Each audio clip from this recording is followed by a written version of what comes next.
Public Sénat, en partenariat avec France Culture et avec le soutien du Centre national du livre, présente Livrez-vous.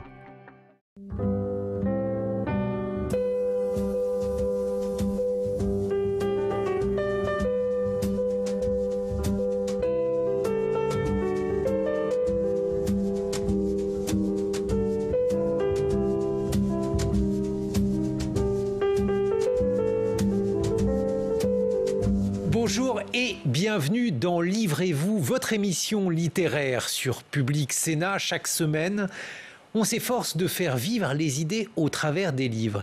Et aujourd'hui, alors que la France évoque la question de la République, la question de l'unicité de cette République, avec, vous le savez, une autre notion, celle de séparatisme, un grand historien est sur ce plateau. Bonjour Pascal Horry. Bonjour Guillaume Erner. Vous publiez « Qu'est-ce qu'une nation ? Une histoire mondiale » aux éditions Gallimard. Dites-moi, qu'est-ce qu'une nation ? C'est pas une question qui a déjà été posée par quelqu'un, ça ? Et vous avez absolument raison, c'est bien sûr Ernest Renan, qu'on cite d'ailleurs aujourd'hui presque plus souvent pour cette courte conférence « Qu'est-ce qu'une nation ?» donnée en Sorbonne en 1882 que pour son best-seller qui est La vie de Jésus, que à tort on ne lit plus.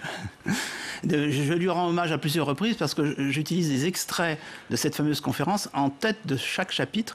C'est un texte tout à fait pertinent encore aujourd'hui. Alors pourquoi ? Qu'est-ce qu'il disait, Renan, et pourquoi se poser la question donc de la nation et de sa définition demeure pertinent, Pascal Horry ? D'abord un petit scoop, si je peux me permettre.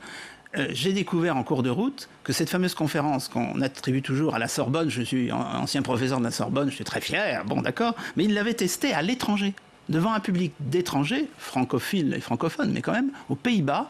Et l'épouse de Ernest Renan était d'origine néerlandaise. Pourquoi je dis ça ? C'est pas du tout anecdotique. C'est que ceux qui n'ont pas lu le texte de Renan se disent « Oh, ça doit être un texte chauvin, Troisième République ». C'est beaucoup plus compliqué que ça. D'ailleurs, à la fin, il prophétise quasiment qu'on va passer à la Confédération européenne. D'une certaine façon, il est plus optimiste que nous, quoi. Bon, c'est un texte très intéressant parce qu'il donne une définition. Moi aussi d'ailleurs, dans le livre, mais pas la même. Il donne une définition de la nation et il y a ce mot magique, parce que c'est très profond et c'est très d'actualité en 2020, le plébiscite de tous les jours. Plébiscite au sens de référendum. C'est-à-dire que tous les matins, devant la glace, d'une certaine façon, on se réinterroge. Est-ce que je me sens encore français, ou d'ailleurs ouzbek, ou kurde, etc. Parce que mon livre n'est pas évidemment seulement centré sur la France. Alors parlez-nous quand même de la France, cette nation française. Quelles sont ses spécificités, Pascal Horry ? Bon, je ne serai pas original en disant que c'est d'abord un vieux pays d'État et un vieux pays catholique. Vous constaterez que ce sont deux centralismes. Que, évidemment, la monarchie a passé son temps à centraliser, avec des hauts et des bas, mais au total, d'ailleurs Tocqueville l'a bien montré, le préfet d'aujourd'hui, déjà le préfet de l'époque de Tocqueville, c'est un héritier de l'intendant d'Ancien Régime. Donc il y a une part de continuité par-delà. Les plus grandes ruptures, et là, la Révolution française, c'est vraiment une grande rupture. Mais ce vieux pays d'État, évidemment, avait préparé le chemin à la nation, car la nation française, elle ne peut apparaître que quand il y a proclamation de la souveraineté populaire. Et si je peux anticiper sur la définition de la nation pour l'appliquer à la France, pour moi, c'est en 6 mots. C'est un peuple avec un petit p qui devient le peuple avec un grand P. Alors, on peut s'esclaffer en disant c'est fortiche, mais non, c'est fondamental. Le peuple avec un petit p, c'est par exemple dans le cas de la France, cette longue expérience de vie en commun, plus ou moins satisfaisante, plus ou moins forcée, mais aucun jugement de valeur là-dedans, qui crée une communauté culturelle, mais toujours parce qu'il y a d'abord eu une expérience politique. Et ça vaut pour toutes les nations du monde en ce moment. Mais ça, c'est un peuple avec un petit p. Mais alors, ça devient le grand peuple, le peuple avec un grand P, quand il y a la souveraineté populaire, ce qui est une invention de la modernité, 16e, 17e, 18e.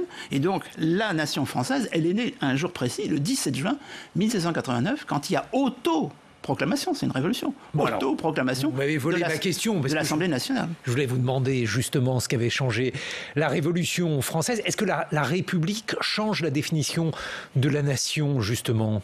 Pas fondamentalement, même si évidemment, être en République en 1870, c'est extrêmement avancé par rapport, ne serait-ce qu'à l'Europe. Le grand continent républicain, c'est l'Amérique à l'époque.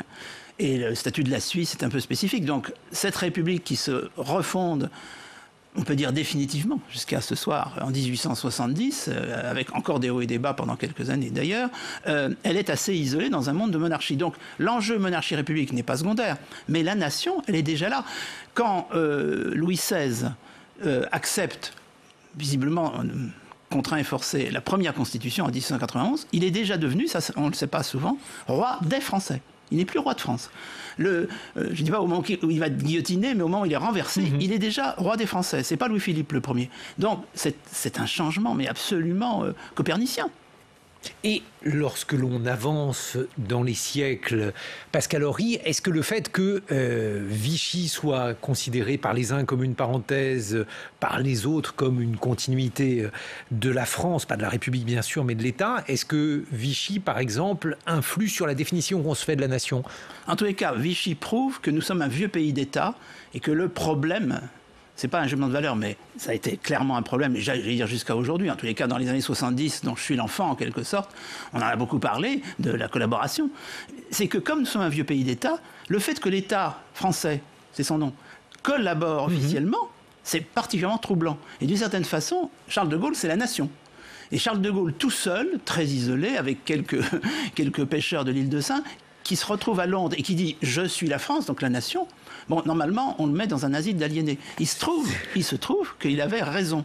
Mais en face, vous avez l'État. Pourquoi avait-il raison, justement? Mais parce que c'est l'histoire qui lui donne raison. Vous savez, raison ou tort, c'est l'histoire. En particulier, moi, ce que je rappelle, c'est que je n'ai pas non plus de jugement de valeur à porter sur l'Union soviétique.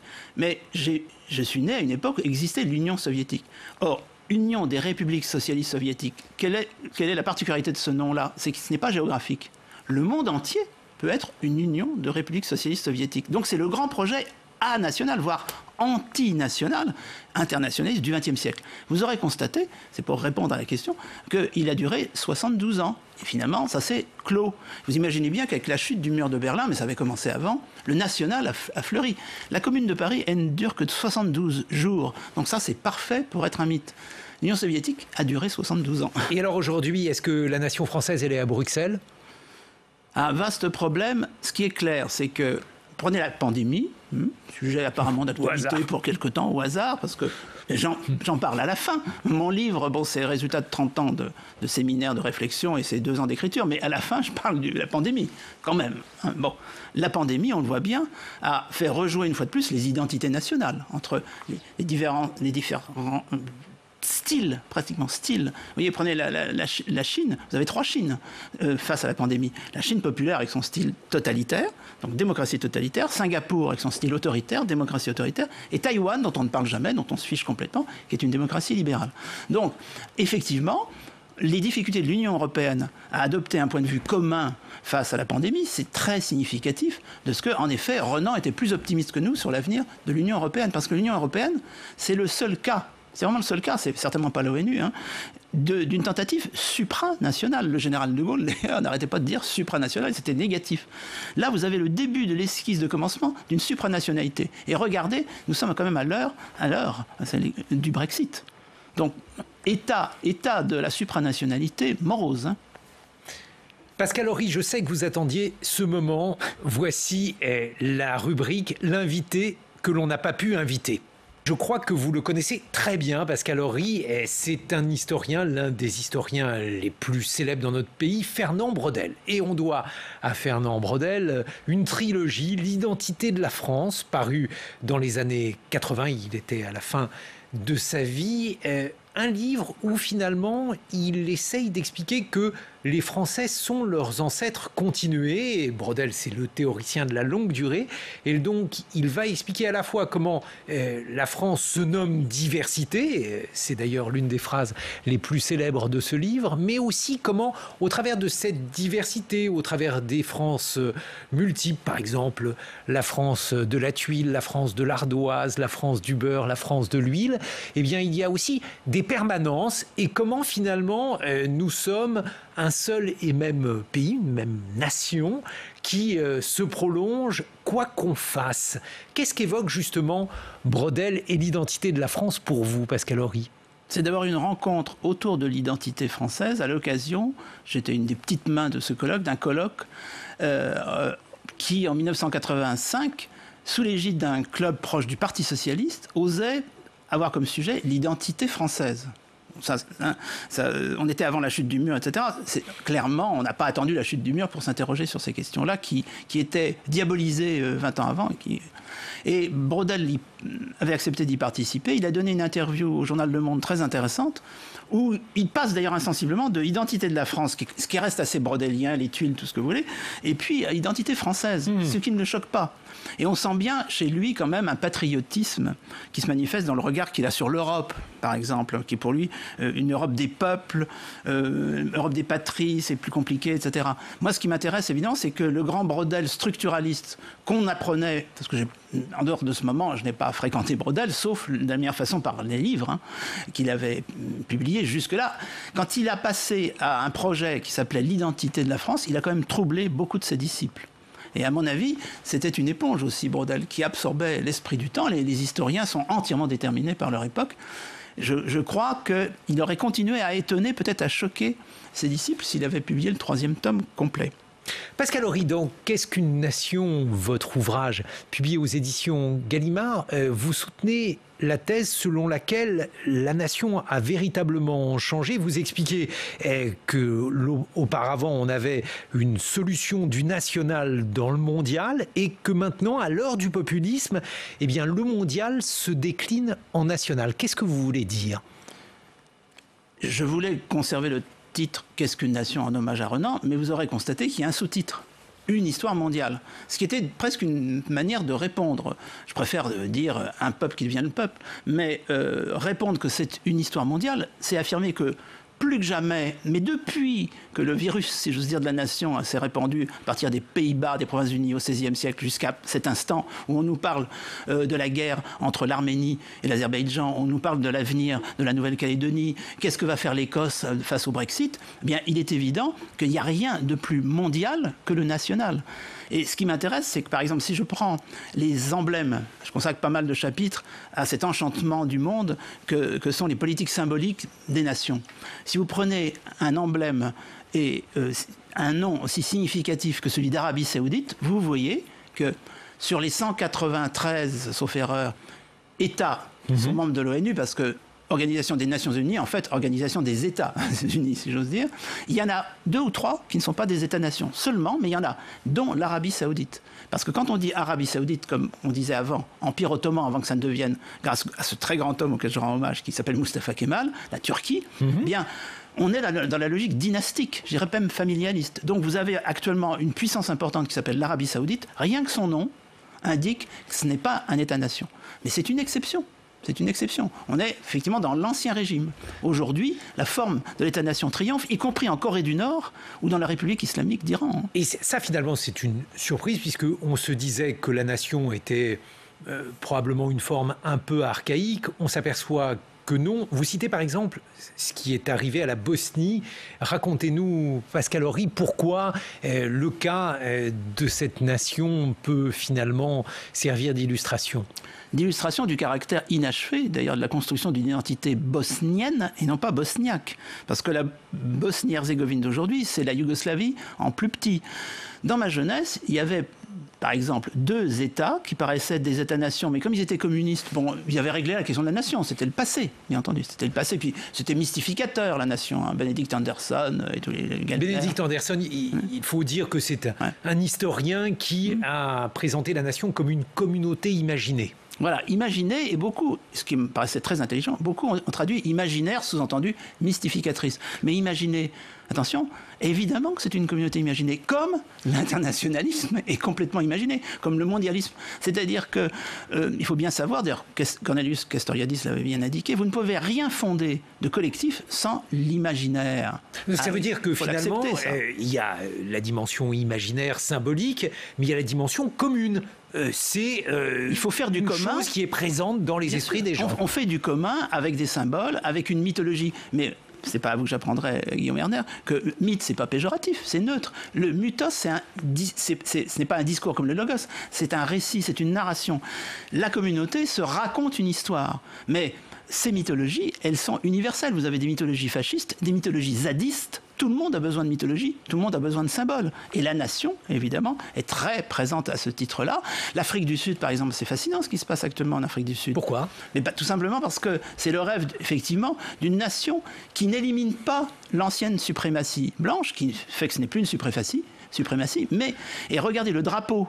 Je développe pas mal de choses sur la symbolique sud-africaine dans le livre. Le drapeau de l'Afrique du Sud est extraordinaire parce que c'est l'ancien drapeau de l'époque de l'apartheid, avec simplement un orangé qui était légèrement rougi, et qui est déchiré, mais qui ne disparaît pas.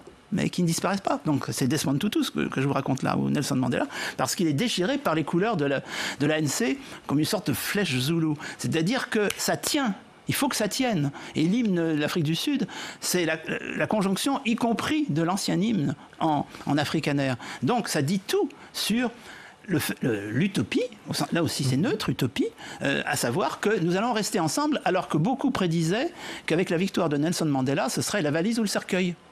Pascal Horry, et il y a une phrase célèbre de Mitterrand, lequel disait « Le nationalisme, c'est la guerre ». Est-ce que la nation, c'est forcément quelque chose qui conduit à la guerre, selon vous ? D'abord, je consacre assez d'efforts à distinguer le national du nationalisme. Le national remonte au XVIe, XVIIe, XVIIIe, je n'y reviendrai pas. Le nationalisme, il se cristallise dans les États-nations qui sont en train de s'installer et où on réintroduit des formes de bipolarité, parfois de guerre civile, en distinguant désormais les bons nationaux des mauvais. Ça, c'est une idée géniale, mais géniale, de la nouvelle droite radicale d'il y a 150 ans, le nationalisme. Donc, le nationalisme, il est tout à fait normal qu'un François Mitterrand ou qu'un républicain, façon Ferdinand Buisson, que je cite aussi, vers 1900, le rejette. Ils sont républicains, incroyablement patriotes, ils ne sont pas nationalistes comme l'est Barrès. Et il ne faut pas tout mélanger, bien entendu. Et alors, ce nationalisme, aujourd'hui, est-ce que vous pensez qu'il peut conduire à la guerre ? Est-ce qu'il y a aujourd'hui des balanciers de nature à faire en sorte ou bien que ce nationalisme ne conduise pas à la guerre, ou bien qu'on fasse la guerre pour d'autres raisons ? Le nationalisme peut conduire à la guerre, comme les anciens régimes qui étaient absolument inverse par rapport à ce qu'on vient de dire, conduisait à la guerre tous les jours. Donc, à mon avis, tous les systèmes politiques conduisent éventuellement à la guerre pour des raisons géopolitiques. L'impérialisme soviétique qui se présentait comme internationaliste pouvait être pourvoyeur de guerre aussi. Donc, ça, c'est un mauvais procès qu'on peut faire au nationalisme, mais de toutes les façons, moi, je ne suis pas là pour défendre quoi que ce soit, je suis là pour constater que dans ma jeunesse très lointaine, 1968, vous voyez, c'est très très loin, n'est-ce pas, Guillaume Erner ? J'avais 20 ans à ce moment-là, eh bien, on disait que la nation, c'était le passé, la nation, c'était le mal, et la nation, c'était une mystification. Tout ça s'est révélé faux pour les deux premières propositions, et exact, et alors, pour la troisième. Il y a aussi des nations dont le sort est encore entouré d'incertitudes. Alors, c'est très hétérogène, ça va de l'Écosse à la Palestine. Est-ce que là aussi, il est possible de penser ces différents lieux, ces différents groupements humains, Pascal Horry ? Je consacre effectivement beaucoup d'efforts à revenir sur ces cas-là, en particulier sur la tragédie. Il ne faut pas non plus confondre tragédie et drame. La tragédie qui avait commencé avec la confrontation entre Inde et Pakistan et qui continue avec cette constitution en miroir de la nation palestinienne, en miroir de la nation, je dirais, sioniste, enfin israélienne. Ça, c'est tout à fait tragique. Mais parmi les nations qui ont du souci à se faire, et on le sait bien, vous avez les Ouïghours, par exemple. Un peu les Tibétains, mais il ne faut pas tout confondre. Mais les Ouïghours sont en train de disparaître comme nation, et sous la méthode la plus satisfaisante qui soit, la démographie. À partir du moment où les Khan l'emportent, Rumsi, etc., même Lhasa est devenue une ville Khan, il est évident que le nationalisme ouïghour n'a plus d'énergie et qu'on peut annoncer, sauf crise du pouvoir central chinois, ce qui n'est pas d'actualité, qu'il n'y aura pas de nationalité ouïghour. Et alors pourquoi distinguer le Tibet et... Parce que, là aussi je le développe, le Tibet n'est pas simplement une nation dominée. Le Tibet était extrêmement lié, par exemple, à la philosophie de la dernière dynastie, dite Mandchou, des empereurs chinois. Donc, c'est pas la situation de complète domination des Ouïghours. Il n'en reste pas moins que la colonisation démographique du Tibet est en cours par les Han. Et il y a encore beaucoup de peuples qui aimeraient former une nation et qui n'y parviennent pas. Je pense par exemple aux Kurdes.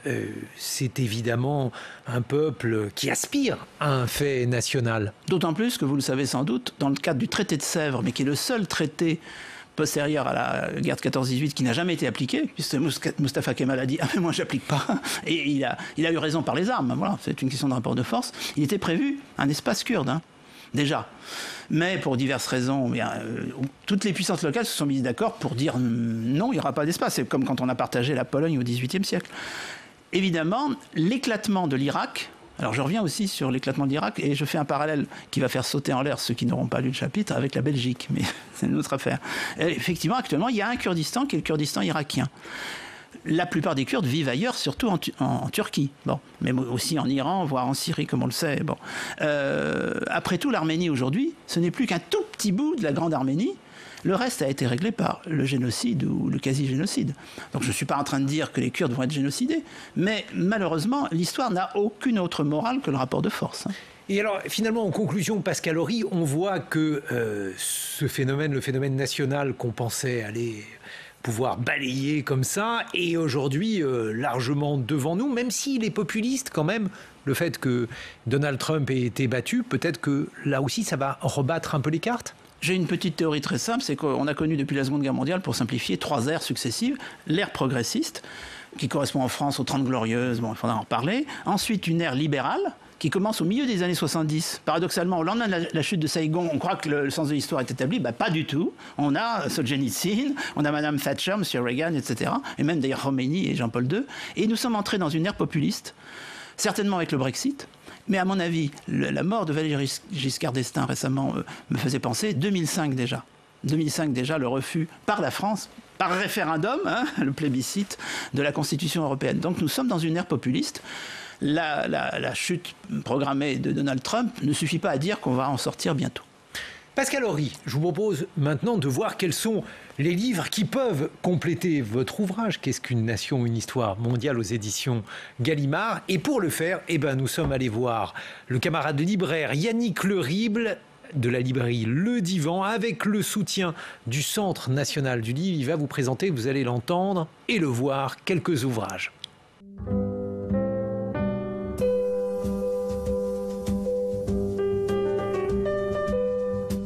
Le premier livre que je vous propose est un livre d'Emmanuel de Varesquiel, professeur à l'École pratique des hautes études, qui s'intitule « 7 jours, 17-23 juin 1789, la France entre en révolution ». C'est un livre qui porte absolument sur la naissance de la nation au sens moderne du terme. C'est un livre important aussi parce qu'il s'interroge sur la construction de la mythologie républicaine et sur ce jeu complexe entre un événement et sa relecture dans la mémoire nationale. Donc c'est un livre passionnant, fascinant, captivant que je conseille vivement. Alors, le deuxième livre que j'aimerais vous présenter est le livre de Christophe Pomian, publié aux éditions Gallimard dans la Bibliothèque illustrée des histoires et qui s'intitule « Le musée, une histoire mondiale, du trésor au musée ». C'est le premier volume d'une trilogie et qui s'intéresse évidemment à l'histoire de l'institution muséale, de son invention à la Renaissance jusqu'à sa diffusion au siècle suivant en Europe et dans le monde, en particulier au XIXe siècle et au XXe siècle. C'est un ouvrage qui s'intéresse à une question, je dirais qu'il y a une question centrale, c'est celle de savoir comment une institution qui peut paraître de prime abord inutile s'avère aussi indispensable à la nation.